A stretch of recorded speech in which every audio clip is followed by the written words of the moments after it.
आज हमारे साथ हैं mister Amod Kant and I am very honoured to have him.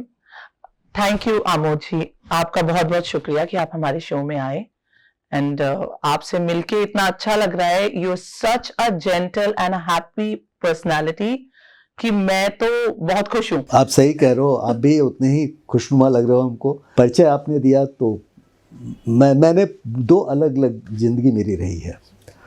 करीब करीब 34 साल मैं पुलिस में रहा और डीजी पुलिस के तौर पे रहा मैं गोवा में, अरुणाचल प्रदेश में। और ठीक 34 साल प्लस प्रयास की वजह से मैं सोशल सेक्टर में रहा, वॉलंटरी सेक्टर में रहा। तो ये दो अलग अलग ऐसी ज़िंदगियाँ जिनको जोड़ना मुश्किल होता है, वो मैं हूँ जी। जनरली हमारे यहाँ पर जो मुझे सबसे अच्छी चीज आपके सारी की सारी लाइफ शैली को देख के जो मुझे महसूस हुई वो ये कि लोग अपनी जॉब के साथ ये करते हैं कि अरे हम तो काम कर रहे हैं, अभी तो टाइम नहीं है, जब हम रिटायर हो जाएंगे तब सोचेंगे हम कम्युनिटी वर्क हम कैसे कर सकते हैं। बट आपने, आई एम वेरी हैप्पी कि आपने जॉब में रहते हुए भी 20 इयर्स प्रयास को दिए और दोनों को एक साथ बैलेंस किया and I am sure your family life. So for me, you're a superhuman. This organization is प्रयास JAC Society, चाइल्ड राइट्स पर वर्क करती है। प्रयास की स्थापना 1988 में हुई। मैं डिप्टी कमिश्नर पुलिस था, क्राइम ब्रांच का, और उस समय 5 साल में रहा उस पोजीशन पे। और शायद मेरे पुलिस कैरियर का सबसे ख़तरनाक और सबसे एक्टिव, सबसे चैलेंजिंग फेज़ वो था। दिल्ली करीब करीब बहुत वायलेंट हो चुका था और मेरी एक पुरानी किताब जो मैं आपको दे रहा हूँ, खाकी इन डस्ट स्टॉर्म, उसी 10 साल की कहानी है जिसमें प्रयास भी पैदा हुई।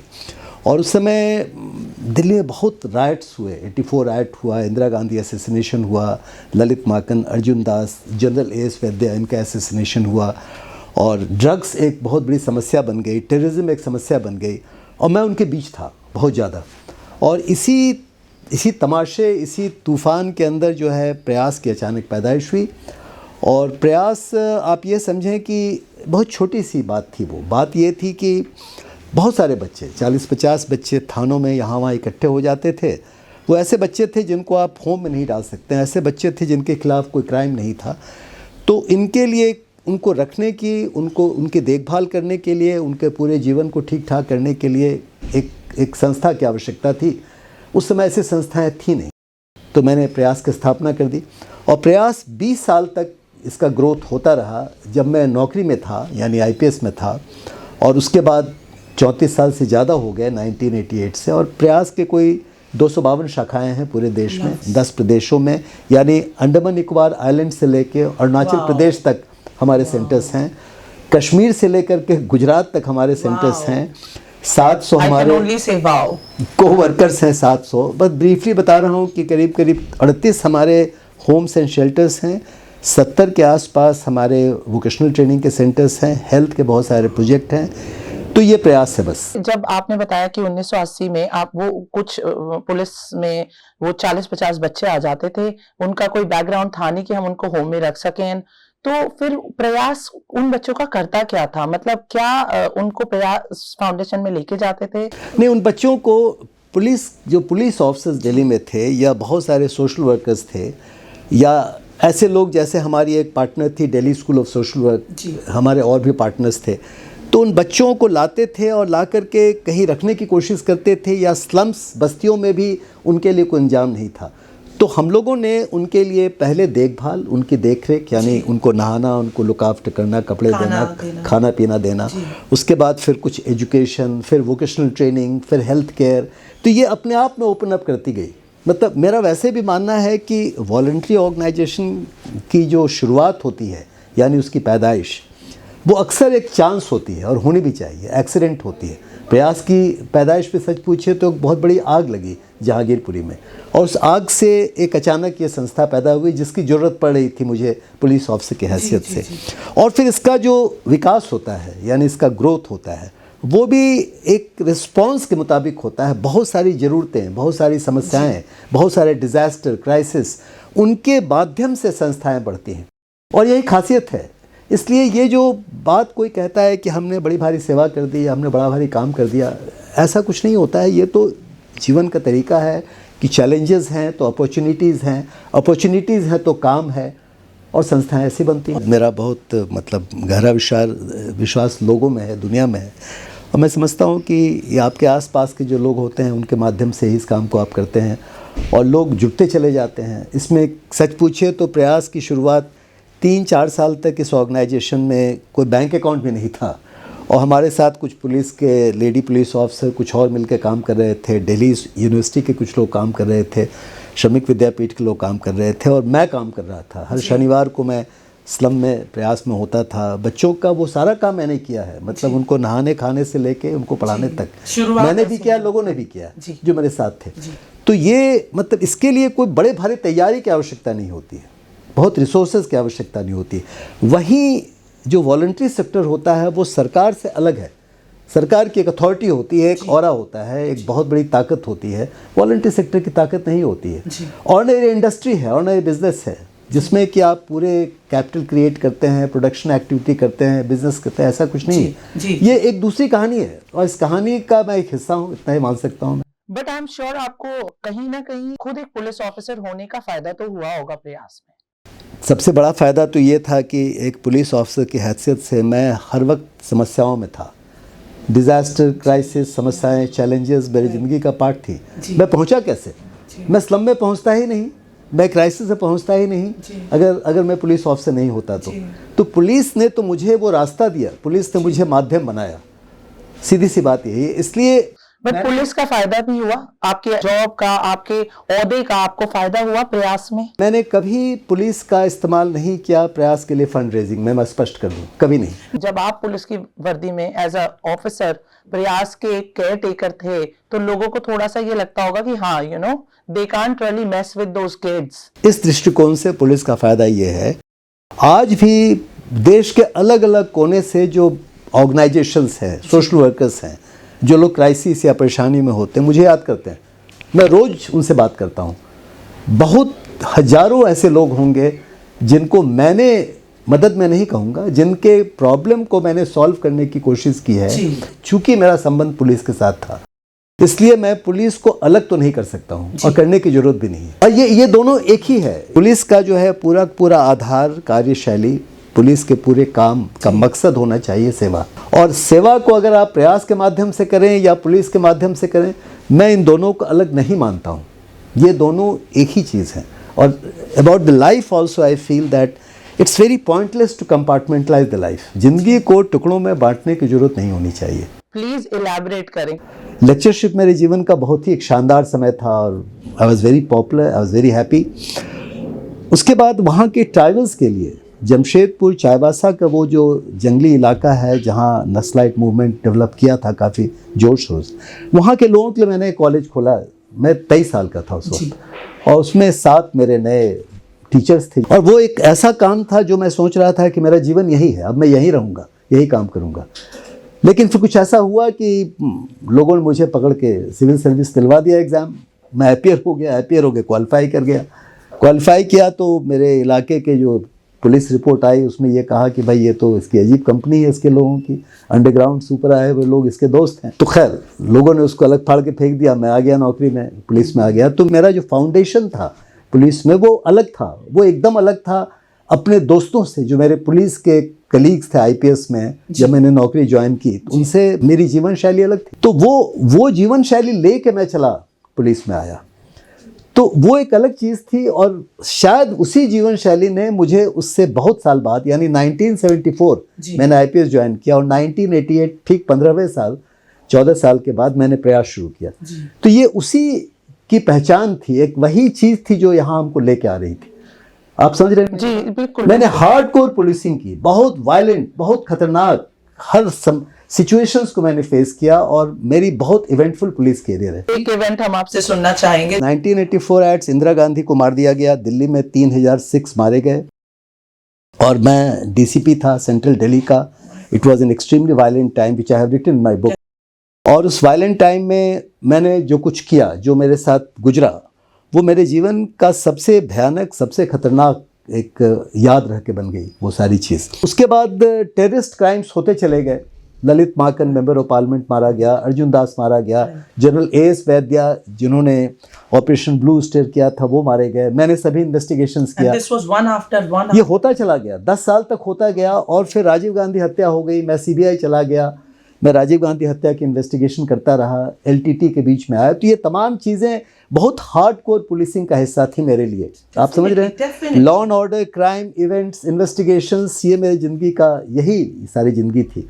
उसके बीच में ये छोटी सी चीज़ प्रयास नाम की एक चीज़ पैदा हो गई और फिर वो बढ़ती चली गई। तो अब सवाल ये है कि कहाँ ये ज़िंदगी थी और कहाँ ये ज़िंदगी, प्रयास और सोशल वर्क, वॉलंटियर सेक्टर की ज़िंदगी, इनको आप अलग कैसे करेंगे? क्योंकि मैं तो वही हूँ, मैं तो वही था, वही हूँ और वही आज तक हूँ।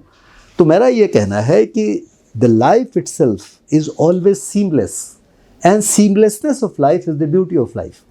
आप ज़िंदगी को एक ही ढंग से जीते हैं, इसके सारे आयाम, सारी स्थितियों को जल्द करते जाते हैं और उसको अपने जीवन का हिस्सा बनाते हैं, वही आपका दर्शन होता है, वही आपका जीवन होता है। We should not take different types of things happening in life too seriously as if कि they are going to create, मतलब कि कोई एक चीज़ हमारी ज़िंदगी को नहीं बनाती है। ये तमाम चीज़ों का जो एक amalgamation of दैट्स करेक्ट। इसलिए अब जैसे ये प्रयास ये उठा लें, या मान लीजिए प्रयास एक अकेली संस्था नहीं है, प्रयास के साथ 6 संस्थाएं और हैं जो मैंने क्रिएट किया होगा। एक डोमेस्टिक वर्कर्स की 7वीं संस्था है जो नेशनल लेवल बॉडी है, उसका मैं क्रिएटर था, मैं चेयरमैन था उसका बहुत साल।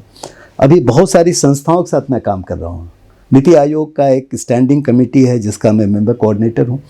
देखिए ये तमाम चीज़ें जो है वो एक अलग वॉलंटरी सेक्टर, इसको आप ऐसे समझें कि जैसे पुलिस एक गवर्नमेंट का हिस्सा है और बहुत पावरफुल एक यूनिट है गवर्नमेंट का जिसमें हम लोग काम करते रहे। एक तरफ अगर ये देश दुनिया का 5वां सबसे बड़ा इकोनॉमी हो और 3रा सबसे बड़ी सामरिक ताकत हो, मिलिट्री पावर, और वही देश अगर पूरे दुनिया में 132 पायदान पे खड़ा हो ह्यूमन डेवलपमेंट इंडिकेटर्स के लिए, तो आप कहाँ हैं? एक कॉन्फ्लिक्ट है सोसाइटी में, इंडियन सोसाइटी में एक कॉन्ट्रडिक्शन है। गरीबी इतनी ज़्यादा है एक तरफ कि आप 132 हैं 191 कंट्रीज़ के बीच, आप इतने पावरफुल हैं कि 5वीं पायदान पे बैठे हैं, तीसरी पायदान पे बैठे हैं।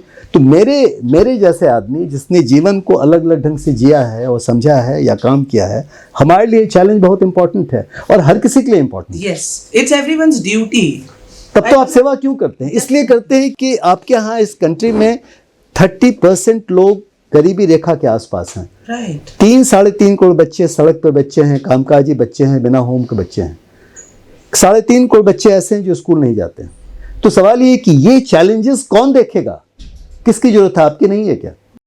हर किसी की। बस इतनी बात मैं कह रहा हूँ। It's a common concern, it's a common challenge. इतनी तेज सर्दी है कि हम 3 लेयर पहन रखे हैं और वो पतली सी टी-शर्ट 2 साल के 3 साल के बच्चे भीख मांग रहे हैं रोड पे नंगे पैर।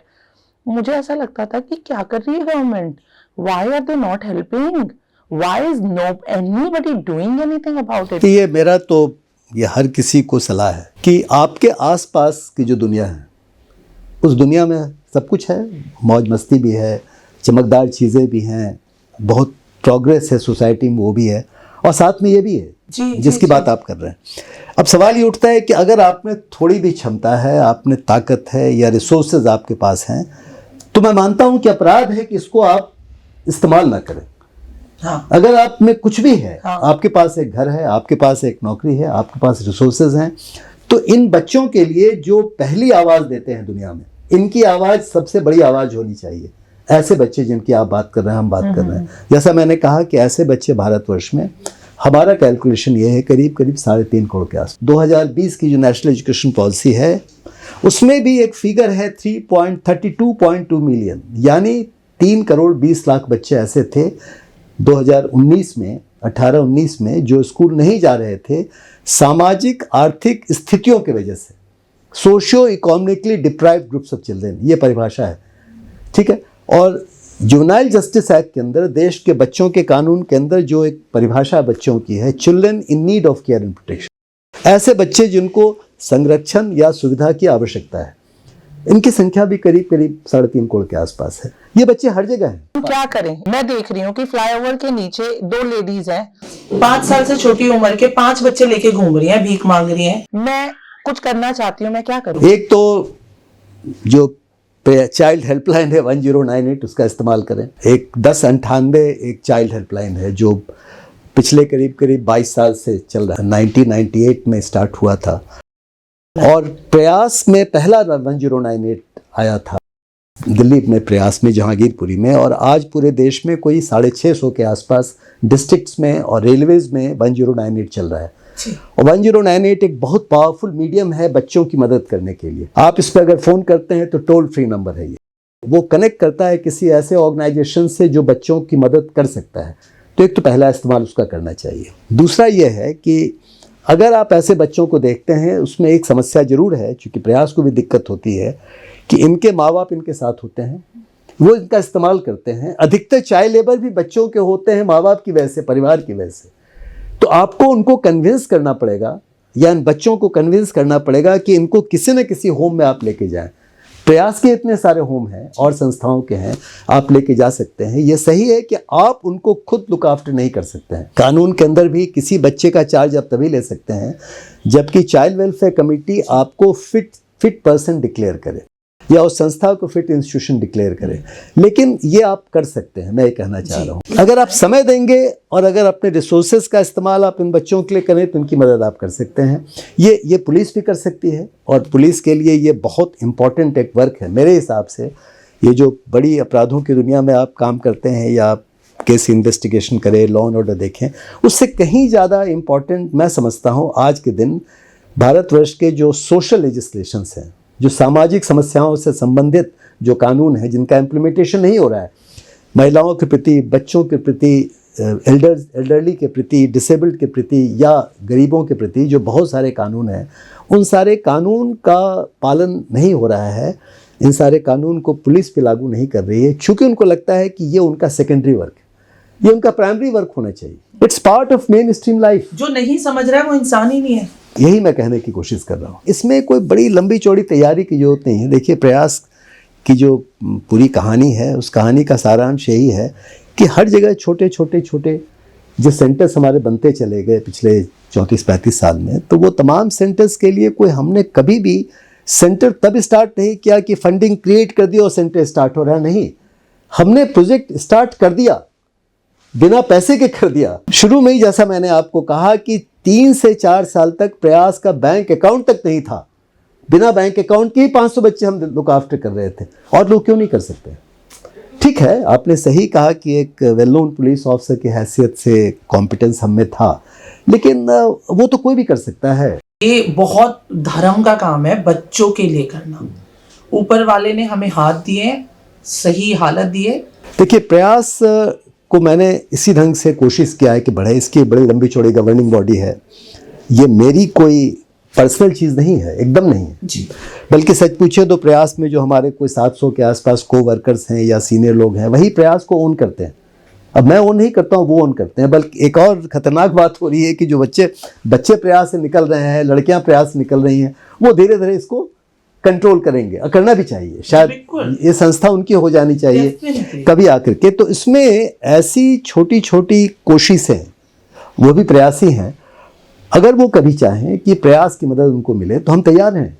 तैयार इसलिए हैं कि we can give them support, और अगर वो चाहें तो अपनी आइडेंटिटी भी रखें, मेंटेन करें। When you started, did you look for funding from government? Not at all. Actually, not even till date. Government is a very very important partner today, and it became a partner. चूँकि उस पर मेरा विश्वास ये है कि government has no business not to work in social sector. Social sector government का है। कभी भी मैंने नहीं सोचा कि गवर्नमेंट के रिसोर्सेज को या गवर्नमेंट की पार्टनरशिप में कोई गलत है, एकदम गलत नहीं है। अपने रिसोर्सेज से हमने स्टार्ट किया, अपने रिसोर्सेज से बहुत सारा काम किया। गवर्नमेंट, अब जैसे मान लीजिए होम्स हमारे हैं, शेल्टर होम्स हैं, स्किल डेवलपमेंट के बहुत सारे प्रोग्राम हैं, हेल्थ के हमारे कुछ प्रोग्राम हैं, वो गवर्नमेंट के साथ हम कर रहे हैं। उसमें कोई खराबी नहीं है कि गवर्नमेंट से आप पार्टनरशिप करें। मैक्सिमम ऑर्गेनाइजेशन जिसमें मैं आज तक गई हूँ, मेरे ख्याल से कोई एक आधे को छोड़ के कोई गवर्नमेंट से लेता ही नहीं है कुछ भी। ये बहुत इंपॉर्टेंट बात आप कह रहे हैं, जिसपे पूरे के पूरे देश के वॉलंटरी सेक्टर का भविष्य निर्भर करता है। ऐसा है कि देश में 32 लाख रजिस्टर्ड ऑर्गेनाइजेशन, वो ट्रस्ट हैं, वो सोसाइटीज़ हैं, सेक्शन 8 कंपनीज़ हैं, फेडरेशंस हैं, उनकी एक जगह है और उनकी बहुत बड़ी जगह है। मैं कहता हूं कि पूरे के पूरे डेवलपमेंटल प्रोसेस के 4 अलग अलग सेक्टर्स हैं, 4 विंग है। एक तो हमारे ये डेमोक्रेटिक इंस्टीट्यूशंस हैं, पंचायत से पार्लियामेंट तक। गवर्नेंस है जिसमें कि प्राइम मिनिस्टर से पटवारी तक हैं, और ब्यूरोक्रेट्स हैं, गवर्नमेंट ऑफिशियल्स हैं, गवर्नमेंट सर्वेंट्स हैं, बहुत बड़ी। मार्केट इकोनॉमी हमारी है जो भारतवर्ष को 5वें पायदान पे खड़ा कर दिया आज, बहुत बड़ी मार्केट इकोनॉमी इंडिया की है। और चौथी सेक्टर जो वो यही है, वॉलंटरी सेक्टर है, यही वॉलंटरी ऑर्गेनाइजेशंस हैं और सोशल सेक्टर है। बिना इनके ये देश नहीं बदलेगा। अगर भारतवर्ष में सही आज़ादी होनी है, भारतवर्ष में इक्विटी, इक्वालिटी होनी है, लिबर्टी होनी है, फ्रेटर्निटी होनी है, भारत के संविधान, मैं संविधान रखता हूँ मेरे सामने, बिना संविधान के मैं कभी नहीं चलता हूँ कहीं पे। अगर इस संविधान की विचारधारा, इस संविधान के दर्शन, इसके पूरे के पूरे जो एक इसका ऑब्जेक्टिव है, इसको हम अचीव करना चाहते हैं भारतवर्ष के गणतंत्र में, तो बहुत ज़रूरी है कि हम इस बात को समझें कि सिविल सोसाइटी पार्टिसिपेशन के बिना आप कभी भी इस देश में परिवर्तन नहीं ला सकते। कई लोग इतने डेडिकेटेड हैं, अगर गवर्नमेंट उन्हें सपोर्ट करे तो वो पता नहीं कितने अबैंडन्ड लोगों की सेवा कर लें, लेकिन उनको डर लगता है। हमारे 265 सेंटर हैं दिल्ली में, जिसमें प्रयास भी पार्टनर है, हम लोग चला रहे हैं। तो सवाल ये उठता है कि ये चीज़ जो था ये गवर्नमेंट की वजह से ही हुआ है ना, गवर्नमेंट की वजह से हुआ। हमारे शेल्टर्स जो होम है, बच्चों के होम हैं, जुवेनाइल के होम्स हम चला रहे थे, या हमारे स्किल डेवलपमेंट के बहुत सारे सेंटर हैं, हेल्थ प्रोजेक्ट हैं, इन सबों में गवर्नमेंट के काम को हम चला रहे हैं, प्रयास कर रही है जो गवर्नमेंट को करना चाहिए। लेकिन फिर भी हमारे फंडिंग की इतनी बड़ी समस्या होती है, हर चीज़ पे नुक्ताचीनी होती है, हर चीज़ पे रोकथाम होती है। लोग ये समझते हैं कि आप कोई बहुत बड़ा एहसान कर रहे हैं प्रयास के ऊपर कि आप गवर्नमेंट पैसे दे रही है। अरे गवर्नमेंट पैसे नहीं दे रही है, गवर्नमेंट के काम को मैं कर रहा हूँ जो गवर्नमेंट को करना चाहिए। वेलफेयर स्टेट है, डेमोक्रेटिक स्टेट, लेकिन वो समझ नहीं पाते हैं। तो ये चीज़ कि हम गवर्नमेंट हमारा हिस्सा है, गवर्नमेंट को हम मेरे लिए मेरे साथ मिलकर काम करना चाहिए। It should be other way around. ये इस कहानी को चूंकि उनके पास फंड्स होता है, ताकत होती है, इसलिए वो वॉलंटरी ऑर्गेनाइजेशंस को ऑब्लाइज करना चाहते हैं। हमको ऐसा नहीं फील करना चाहिए। वॉलंटरी ऑर्गेनाइजेशंस में भी ताकत होनी चाहिए, इंटीग्रिटी होनी चाहिए, सिस्टम होना चाहिए, प्रोसेस होना चाहिए। अगर आप में है ये सारी चीज़ें और आप में ईमानदारी होनी चाहिए, लगन होना चाहिए सेवा का, तो शायद आप कामयाब होंगे। इतने अच्छे पोजीशन पे बैठ के, इतने अच्छी पोस्ट से रिटायर होके आप ये बात बोल रहे हैं, तो सोचो जो बेचारा नॉर्मल इंसान हो, जो मेरे जैसा एक नॉर्मल इंसान हो, या कोई जिसकी कोई कनेक्शन, कोई समबडी जिसका कोई कनेक्शन नहीं किसी से, वो तो चक्कर ही लगाता रह जाए। लगाते ही रहते हैं। मैं तो देखता हूँ, हम लोग तो करीब करीब 45 डिस्ट्रिक्ट में प्रयास का काम चलता है 10 प्रदेशों के अंदर, और मैं जाता हूँ कभी कभार, मैं चुपचाप बैठ के देखता भी हूँ। बहुत बार डिस्ट्रिक्ट मैजिस्ट्रेट या किसी सीनियर ऑफिसर के कमरे में बैठ गया, चूँकि मेरी उनसे, वो मुझे पसंद करते हैं या थोड़ा बहुत एडमायर करता हूँ, मेरी बात वो सुन लेते हैं, लेकिन मैं तो देखता हूँ चुपचाप। मैं देखता हूँ कि कितनी परेशानी है, मैं देखता हूँ कि लोग अभी भी वो जो पुराना तंत्र था, यानी इंडिया का, मैं बताता हूँ कि क्रिमिनल जस्टिस सिस्टम जो भारतवर्ष का था, जो 1857 के वॉर ऑफ इंडिपेंडेंस की पैदाइश थी, भारतवर्ष को परमानेंटली सब्जुगेट करने की, परमानेंटली गुलाम रखने की, वही सिस्टम आज तक चल रहा है। मेरी दूसरी किताब जिसका नाम है खाकी ऑन ब्रोकन विंग्स, ये इसी की कहानी मैंने लिखा है कि कैसे भारतवर्ष का तंत्र, जो भी एडमिनिस्ट्रेटिव तंत्र जो है, वो वही है जो 1860 में पैदा हुआ। और जब ईस्ट इंडिया कंपनी से क्राउन की गवर्नमेंट आई और हमने कंट्री को कंट्रोल करने के लिए एक सिस्टम बनाया, वही गवर्नेंस है, वही एडमिनिस्ट्रेटिव सेटअप है, वही पुलिस सेटअप है। तो आप इसमें इसको कैसे आप चेंज करेंगे, ये अपने आप में एक चैलेंज है। वो सेटअप चेंज नहीं किया, और यही कारण है कि संविधान से निकलती हुई जो बहुत सारी नई चीज़ें हैं, एक नए ढंग का, एक नए समाज की कल्पना है, एक नए देश की कल्पना है, वो साकार इसलिए नहीं हो रही है कि ये बैठी है कहीं ना कहीं उस तंत्र से बंधी हुई है, जो तंत्र उसको बदलने नहीं देता है। मेरा बड़ा गहरा विश्वास है और बहुत आशावान हूँ मैं भारतवर्ष की युवा पीढ़ी से, because they very bright, their aspirations are so powerful. यही वो देश है जिसमें सबसे बड़ी संख्या में यूथ है भारतवर्ष में, और उनमें ताकत है, उनमें दिमाग है, उनमें आज़ादी है, उनमें जज्बा है, उनमें डिज़ायर है। इन तमाम चीज़ों को गैल्वनाइज करने की ज़रूरत है। उनको सोचना पड़ेगा कि कैसे वो अपने पूरे के पूरे पूरी ताकत और पूरी समझ और पूरी सामर्थ्य का इस्तेमाल करें इस देश की सामाजिक आर्थिक स्थिति को बदलने में। क्या कर सकते हैं? नहीं कर सकते हैं, वो हर कोई ताकतवर है, कहीं उसमें ताकत के लिए बाहर से तलाश नहीं करना है। They have to look around, अपने आसपास, सिर्फ अपने आसपास की दुनिया, उसकी आपको समझ हो और उस आसपास की दुनिया में आप छोटा सा परिवर्तन लाने को तैयार हो तो आप बड़ा परिवर्तन ला सकते हैं। हर बड़े परिवर्तन की शुरुआत बहुत छोटे परिवर्तन की होती है। कहा जाता है ना कि पहला स्टेप आप लेते हैं लंबी यात्रा के लिए। हाँ, लोग अपने जीवन में या अपने काम में या अपने एम्बिशंस को फुलफिल करने में ही रहते हैं मशगूल। उनमें ये आवाज़ अंदर की आती नहीं है और बाहर से वो इंस्पायर्ड नहीं होते हैं, लोगों से इंस्पायर्ड नहीं होते हैं। तो अगर दोनों ही ना हो फिर तो वो बेकार है। तो ऐसे लोगों को भी चैलेंज करने की ज़रूरत है। अगर 10% लोग भी ऐसे हों जिनमें थोड़ी समझ है, थोड़ी कोशिश है, थोड़ा सपना है, तो वो लोग 90% लोगों में कुछ फर्क तो ला सकते हैं। यही हमारा प्रयास है। ग्राउंड रूट पे ना ये गांव से प्रॉब्लम शुरू हो रही है। जितने भी लोगों से मैंने इंटरेक्ट करा है वो कहते हैं इस गांव से हैं, हम उससे हैं, वहां रहने को जगह नहीं है, खाने को पैसे नहीं है, हमारे पास कुछ भी नहीं है, तो हम यहाँ आ जाते हैं, कम से कम भीख मांग के कमा लेते हैं तो हमें खाने को तो मिल जाता है शहरों में। ये बहुत बड़ी समस्या है कि पंचायत के लेवल पे या गांव के लेवल पे there are 14 front line workers. अगर आप स्टडी करें किसी गांव, किसी पंचायत को, तो आपको नजर आएंगे कि there are 14 front line workers, यानी आशा के हों, आंगनबाड़ी के हों, हेल्थ के हों, बहुत ढंग के हैं, एजुकेशन के हों, हर डिपार्टमेंट के लोग होते हैं। और पंचायत भी होती है अलग से। ये सारे गवर्नमेंट फंडेड हैं। आपको सुन के ताज्जुब होगा, ये government funded 14 front line workers panchayat के लेवल पर होते हैं और इन सबों का काम अलग अलग होता है। ये बहुत बड़ा फेलियर है गवर्नमेंट का कि उनको वो एक सूत्र में बांध नहीं पाते, उनका इस्तेमाल नहीं कर पाते। अगर आप उठा के देखेंगे इस देश में तो आपको लाखों ऐसी स्टोरीज मिलेंगे जहाँ की विलेजेस में लोगों ने परिवर्तन लाया। आप मिलेंगे तो भाई उससे हम कुछ सीख सकते हैं ना। देखिए, जिसने परिवर्तन लाया वो किसी वजह से लाया, किसी ढंग से लाया। तो मेरा ये कहना है कि ये सारी चीज़ कॉन्सेंट्रेशन की होती है। आपको मेथोडिकल ढंग से काम करना पड़ता है। बातचीत से कुछ नहीं होता है, सिर्फ बातचीत करने का फायदा नहीं है। बातचीत से निकल के कुछ काम का एक सिलसिला होना चाहिए, एक मैनेजमेंट सिस्टम के तौर पे काम करना चाहिए। और वो जहाँ करते हैं वह कामयाबी होती है। मुझे, हम लोग का एक्सपीरियंस है, प्रयास का एक्सपीरियंस है। हमारे ह्यूमन ट्रैफिकिंग पे हम मेजर वर्क कर रहे हैं। आपके राजस्थान से कम 3,500 बच्चों को रेस्क्यू करके उनको अपने प्रोटेक्टिव केयर में ला करके उनमें से 80% बिहार चले गए। हमने भेजा, हाँ, बहुत सारे बच्चे।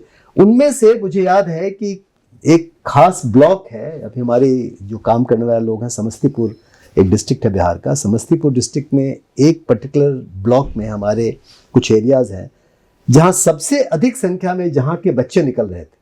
आप देख रहे हैं एक पैटर्न होता है ना, उसको हॉट स्पॉट कहते हैं।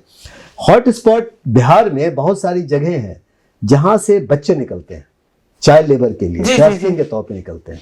हम लोगों ने उस हॉट स्पॉट को आइडेंटिफाई किया और आइडेंटिफाई करके जितने भी गवर्नमेंट के डिपार्टमेंट थे, जितने वॉलंटियर सेक्टर के लोग थे, पंचायत थे, उनको इकट्ठा किया, वहां काम किया। और आप बिलीव नहीं करोगे कि वो सारे हॉट स्पॉट खत्म हो चुके हैं। गांव में ट्रैफिकर को कंट्रोल करना बहुत ज्यादा आसान है मुकाबले उस शहर के जहां बच्चे जा रहे हैं। और वो चूड़ी खा, तो हम लोगों ने वहीं वो जगह आइडेंटिफाई किया। ये समस्तीपुर की बात मैं कह रहा हूँ जिसकी चर्चा हुई, कि हमने उन जगहों को आइडेंटिफाई किया जो हॉट स्पॉट थे, जहां से बड़ी संख्या में बच्चे और लड़कियां जा रहे थे। और उन जगहों को हमने लोगों के, जो मैंने कहा फ्रंटलाइन वर्कर्स हैं, वहाँ के जितने फ्रंटलाइन वर्कर्स थे, पुलिस के लोग थे, सोशल वेलफेयर डिपार्टमेंट के लोग थे, इंडस्ट्री के लोग थे वहाँ पे, या इस टाइप के जो इकोनॉमिक एक्टिविटीज़ में थे, आशा वर्कर्स थे, आंगनवाड़ी वर्कर्स थे, गांव के मुखिया थे, इन तमाम लोगों को इकट्ठा करके और एक माहौल ऐसा क्रिएट किया हम लोगों ने कि वहाँ ये ख़त्म हो गया। उस गांव से कोई ट्रैफिकिंग नहीं होती है। तो आप समझ रहे हो इस बात को। मेरा कहना है कि it's all a very systematic management oriented work.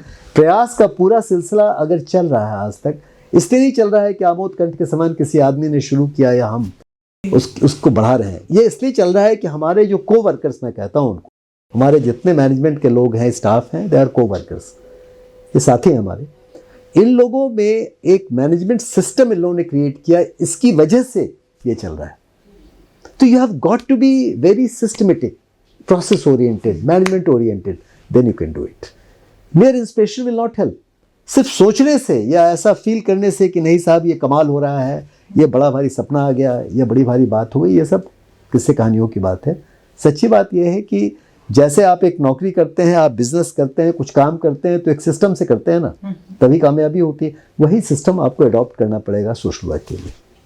कि मैं किसी चीज़ को ये नहीं मानता हूँ कि आप कोई बड़े खास हैं इसलिए आप कुछ काम कर रहे हैं। आप आम हैं इसलिए आप काम कर रहे हैं। आपका साधारण होना, आपका आम व्यक्ति होना ही शायद आपके काम का आधार होना चाहिए। So there is nothing extraordinary. I never thought I am doing something out of ordinary. मैं समझता हूँ कि ये सब बहुत ही आम चीज़ है और ये हर किसी को करना चाहिए। मैं कर रहा हूँ इसलिए कर रहा हूँ कि ये बहुत आम है। दार्शनिक दृष्टिकोण से, on that plane of philosophy, I think I am just a medium. I am generally an agnostic. मैं आपको बता दूं, मैं नॉन बिलीवर हूँ और मेरे लिए सेकुलर अप्रोच लाइफ का बहुत इंपॉर्टेंट है, बहुत ज़्यादा। मेरा कोई विश्वास ही नहीं है किसी कास्ट, कम्युनिटी, इस ढंग की चीज़ों में, या धर्म का वो जो एक गिवन फॉर्म है उसमें। I am a declared agnostic, but I have very strong faith in the human beings, in the world around me, in the nature. ये बहुत इंपॉर्टेंट है मेरे लिए। और अपने को माध्यम मैं मानता हूँ, बस, इसके अलावा कुछ नहीं। अपने को माध्यम बनाएं और सेवा में लगे, यही हमारा आपको मैसेज है। आई होप कि आप सब लोग मिस्टर आमोद कांची के एक्सपीरियंस से कुछ सीखें। और मेरी अपील है to Indian police officers to really do as good as much as you can, क्योंकि जो आप कर सकते हैं वो नॉर्मल लोग नहीं कर सकते। You have some powers which we don't, संविधान के तहत। Thank you. Thank you.